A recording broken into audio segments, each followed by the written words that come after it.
Welcome back, everybody, to the daily racing show here at RacePlazaMedia. My name is Milan, My name is Pia. and today we'll talk about Supercross in Denver. We don't do our AMA Supercross. Today we'll be talking about AMA Supercross Supercross. in Denver. Play the intro.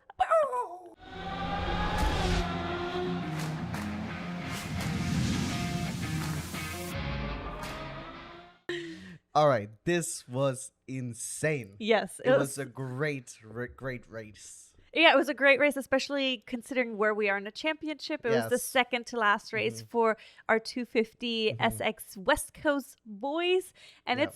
it's close. It's so close, and now it's even closer after this race. Yes. I mean, we've had the heats were great. I mean, all of it was really fun. Absolutely. I still think the Philly race last weekend was even wilder because so much happened. But this was still a good race. And the competition, I mean, the championship fight is still there for both, technically. So for 250 West as well as technically 450 SX? Yes, but we'll get into that in a just a minute. second, Let's talk about the 250 SX first. Oh my gosh. You need to Okay, get your anyways, sweaters. nothing to talk about two holes. Just show that I won the last time it was seen on stream. Listen, it's comfortable. Yeah. I might have it sewn. By whom? By you, por favor. Exactly. All right. Anyways, let's go back on track.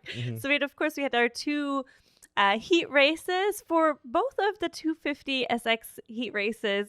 We had our leaders or championship leaders come in second. Correct. Which was kind of fun to see because I feel like it just made things a little bit more interesting too. I actually liked it that both heats mirrored the championship. So in 250, both championship fighting competitors essentially came in second. So we had Joe Shimoda win a heat. Yes. And then Levi ended up coming second. Correct. And then in heat 2, we had RJ Hampshire. He came in second, and then Nate Thrasher won I think it was his second heat that he won this year. So it was nice to see him up on the podium as well. But yeah, it was just a lot of fun to see. I mean, I don't think I get to go on the podium, but oh, sorry, yeah. But I mean, winning a heat for race winning still a heat, means because a lot. like it's pretty important Yes. when it comes to like where you pick your gate, right? Oh, exactly. It's very, very important. And then also I want to just give it a shout out for the last chance qualifier. Yes. It was cool to see that there's a lot of names that I personally am unfamiliar with. And then two of the people that made it through to the last chance qualifier into the main event have never been into a main event before. That's really which awesome. is really nice. And it's a big deal. It is, especially this far into the season. I know it's partially due because there's a lot of people out due to injury. Who would probably take that spot, maybe? Exactly. But nonetheless, it's still an amazing experience and You still have to make accomplishment. it. Exactly. And it's also so exhausting to have that extra race underneath your belt. Yeah. But okay, so let's talk about the 250 SX main event. Yes. I think we could just start singing Joe Shimoda. I am so happy. I called it. I said he was going to win one. I think I said a different race he was going to win. Yes. But Joe finally brought it home. And he honestly, this was his best weekend. Yes. This whole season. He won his heat. Yes. And then he really won. And I'm not going to say easily because he raced really well. Yes. But there was no point. Well, actually, in the last lap, I was like, okay, Levi. Oh, yeah. See, Levi did catch up a little bit at the towards end. the last lap, but then he was able to bring it home. Ooh, and so excited. It's so exciting. And it's also like Joe had the opportunity before and then he made a mistake. Yes. And that ended up costing him the win. So it was really nice that he was able to clinch that win at the end of the towards the end of the season. We have one more race for everyone. So next weekend is the finale. Yes, it's going to be the East Coast, West Coast Showdown. Our goal is to live stream it. I mean, we won't be live streaming the race, of course. Like a hangout. But we'll do a hangout. So if you guys want to join us, we're so stoked. Yes. I mean, yeah, I was so happy for Joe, especially it means so much to him and to his team as well. And his you could really race tell. Engineer. Oh my gosh, yes, his race engineer was interviewed by Will towards the end of the race. There was maybe a couple laps to go. And he was just saying that he was so excited and he was trying to keep Joe calm because he wasn't calm anymore. And then you immediately said, it's me. Yeah, it's you. Because I wouldn't be calm at that point either, but I would try. Yeah. But yeah, I feel like we've been leading up to a win for him. The last couple of races, he's been on the podium. He's been so close. And he's been close a bunch of times. Exactly. Now. So it's nice to see, and especially going into now the outdoor season, I'm pretty sure he'll be competing and hopefully also continuing this kind of not streak, but the momentum. Keep it going. Exactly. And especially because I think the main thing that was always his issues were his starts. And he got the whole shot, I think, both times, if I remember correctly. And that really just made his race. Because before, he always had a bad start. And then he had to make up a lot of spaces. And then usually it was just not enough time to really challenge the people in the front. Because obviously they put a gap in. Yeah. However, I will also say, I think this weekend for 250 SX could have not been more perfect for next weekend because Levi ended up coming second and RJ ended up coming third. Yes. And so that means now in the overall standing, they're tied. Yes. They're tied with, I think it's 138 points. Yeah, or 30, something like that. But it's just, it's going to be so fun going into it. Part of me, I have mixed feelings going into the next one. I'm excited. That's an East Coast, West Coast showdown. Sorry, we got it the other way. Oh, 186. Yeah. Okay. But yeah, I'm excited that we're going into an East Coast, West Coast showdown just because so much can happen, especially because especially the 250 SX championships are... Well, Tom Vial is leading by 15 points, but there's still leeway there, and especially if you're now mixing in the West Coast boys. But on the anything could happen, really. Exactly. So I feel like this makes it even a crazier finale. I think the West Coast is more like there's more. It's more intense, of course, because they're tied. They're tied. But literally anything could happen. Yes. And if Supercross has taught us anything watching it this season, anything can happen. And I want to say, like, we got so lucky. This is our first season of like Supercross, and it's like, I'm not saying it's the best season, but it is really an incredible season to start watching because like all championships are going to be decided at the end. Yes. In the last race. Yeah. And I don't know how often that really happens. I agree. I'm super excited about it. We've also seen so many different winners this season. Yes. It's not like, yes, of course, Jet was dominating for a moment, but I'm glad that he's not anymore. I mean, he's back in that of rhythm. course, but I mean, there's still some fight in the competition. Absolutely. And then especially also the 250 SX, like you've said, there's so much still up for, I mean, the championship is still up for grabs, guys. Yeah. So excited going into it. Let's talk about the 450. Yes. So Jet and Cooper Webb won their heats respectively. Yes, exactly. So yeah, I mentioned it earlier that they kind of mirrored each other. So, and then So Hunter Lawrence came in second after Cooper in their heat. Cooper Webb. Exactly, Cooper Webb. And then who came in second? Oh, and then third was Malcolm, right? Oh, Malcolm yes. I was third. so excited to see. Yes. That was so much fun that Malcolm had a great heat. His race, on the other hand, he got really unlucky again. Do you want to talk about that now? I mean, at the beginning of the race, he got caught up in a kerfuffle with Chase Sexton. Then a little bit further in the race, he was trying to pass Justin Cooper. And then he fell again. And I was just like, he's so close, but then things keep happening. Yeah. And I'm not saying that it's not necessarily his fault sometimes too. Not always. I would say, though, the Cooper Webb one, the Justin Cooper one, the Justin Cooper one was definitely like, he was really aggressive. Oh, super. He was going for it. And then it was just unfortunate that the bike kind of just like unsettled and then he took a tumble. I will say, however, a lot of times it's just him at the wrong place at the wrong time. Like he a lot of times just gets caught up in BS. Yes. And then there was been a couple incidents where he like went off track and that kind of ruined faultless. it. Yeah. But it is really, really unfortunate. Yes. I agree. On the other hand, I will say I'm really happy to see Jason Anderson on the podium again. Jason Anderson came third, so back-to-back third places for him. Yeah, so for the 450 main event, so we had... Oh, yeah, sorry. Jet Lawrence came in first. His brother, Hunter Lawrence, came in second. And then, yes, Jason Anderson came in third. It was also really nice to see Hunter Lawrence took the whole shot, and he was leading for a good half of the race. And Jet was behind him. There was a little bit of space, but then there was a little bit more space between him and Jason Anderson. So it was like, it seemed like a comfortable race. Nobody was pushing too hard, I guess. Trying to keep it safe a little bit more because there's so much room for error, of course.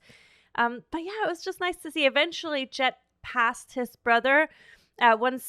Theories were because Jason Anderson was creeping up a little bit, so he was like, yeah, okay, let's get some space. And also for the championship, like if there's even more space between him and Cooper Webb, it will be, of course, better for him because Cooper Webb kind of got caught up in a kerfuffle a little bit at the beginning, so he was a little bit further down, I think 7th for a good minute. Yeah, and you could just tell that he's injured. Yes. You can tell that he is not racing at his potential. Yes. Because he was just not able to really make up any time. And then he ended up sitting in 5th behind Barsha. Yes. And he was not at any point really making up any time. And at some point he just started losing. So Barsha was kind of just riding by himself because he had 5 seconds to Jason, who came 3rd, and 8 seconds at some point to Webb behind him. And while I am kind of rooting for Jet, I'm not gonna lie. I don't say it because you know with your luck what's gonna happen. That's why I feel bad. You just cursed him. That's why I feel bad for Levi because I said I put my head on Levi, but maybe I'm rooting now for RJ.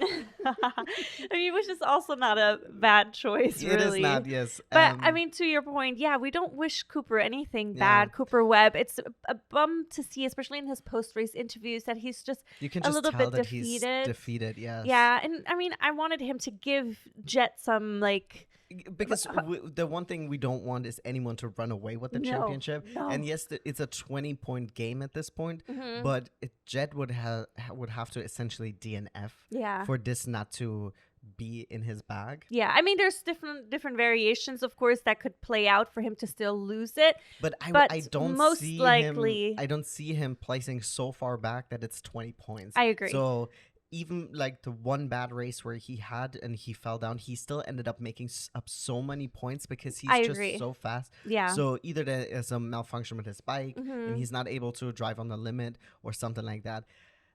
We'll see what happens next week. But I think Cooper Webb is very aware how difficult it will be for him.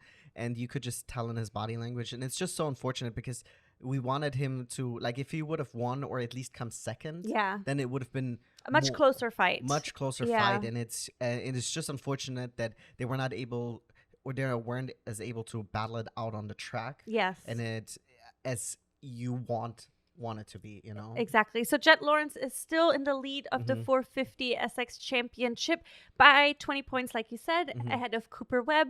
After that, we have Eli Tomac as well as Jason Anderson. I believe they're also Chase. Oh, sorry, Chase. Oh, our boy Chase. Yes, I forgot. Your boy. I'm Team Eli. Even though I said Chase was gonna win the championship like 2 weekends ago, but I cursed him, so now I am back on the Team Eli. I don't know why I'm doing this, but this is Eli. I mean, I love Eli, especially because he is such a legend.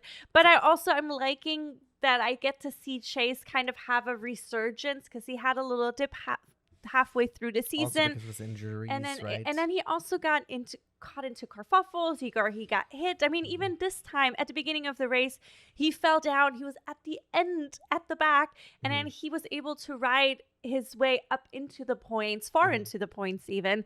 So it's nice to see that. Yes. But yeah, I mean, they're competing for third overall in the championship because they're tied right now. I believe Chase will take it. I believe that Eli will take it, and you guys let us know in the comments who you guys think will take it, Eli or Chase. I mean, I want it for Eli. Yeah, and it's also, we were talking about how it's cool to see that still Ken, our boy, is 6th currently. And then, of course, Aaron Plessinger, the overall fan favorite, is 10th still in the overall championship. Unfortunately, both of those guys are not, I was going to say, with us anymore. Just not in the competition at the moment. Can you show me the overall standing? This is the standing. No, this is the false Denver result that they have up. No, here are the standings. Oh, okay. What is this nonsense? Yeah. Okay, sorry, because I want to see is how many points are between Ken and Cooper. 23. Okay, I wanted to see if Kenny would be able to keep his 6th overall. And I think he can. I think he would be able to probably keep his 6th position. I would say so, because I mean the point difference is 18 points right Yeah, now, yeah. so he should be able to keep it. It would be nice. Unless Justin Cooper's like, YOLO, I'm gonna win it. That's true. I mean, it would be impressive because it is also his rookie season. Hey, man. Yeah. He's actually doing incredible for his rookie season. Yeah. That's actually really, really amazing. I did not realize that. He's in 7th overall. The only other rookie in front of him is Jed, of course. Yeah, and then the rookie right behind him is Hunter Lawrence. How many points? Oh, they have the same amount of points. No, 5 points. Justin Barsha and Hunter Lawrence have 200. So 5 points. So Hunter might be able to still get 7th. Yeah, who knows? So, hey, fingers crossed, maybe he will win next week. But I will say, and I wouldn't fault him for this, if he's in the front and... Well, actually, it doesn't really matter. If he's in the front and Jed is in the 2nd, Jed would still win. Yeah. So he wouldn't have to actually let him go by. No. I mean, they did talk about like that there's not team orders necessarily, but he knows that he's not competing for the overall championship anymore. So that comes into play when they're on the track. But it's still nice to see the brothers on the podium together. And then, I mean, next weekend is going to be the big East Coast, West Coast showdown in Salt Lake City. All the boys are back, East Coast, West Coast, and the Premier League guys. Yeah, so it's going to be excited. really, really interesting. I'm super stoked about it, too. So, make sure to like and subscribe, and then put also the bell on so you guys will get a notification when we will be going live next week. Definitely. So once again, we are not live streaming it. We're just doing a hangout. So if you're watching it and you want to chit-chat about what's going on, tune in. There will be lots to talk about because I'm sure. everything is still on the line. Yes. All right, guys. We'll see you guys here at the Daily Racing Show, Race Plaza Media, tomorrow. Bye. Like and subscribe. Please comment. Let us know how the... You already said that. No. We will be seeing you guys here tomorrow at the Daily Racing Show. Mucho kiss. Bye.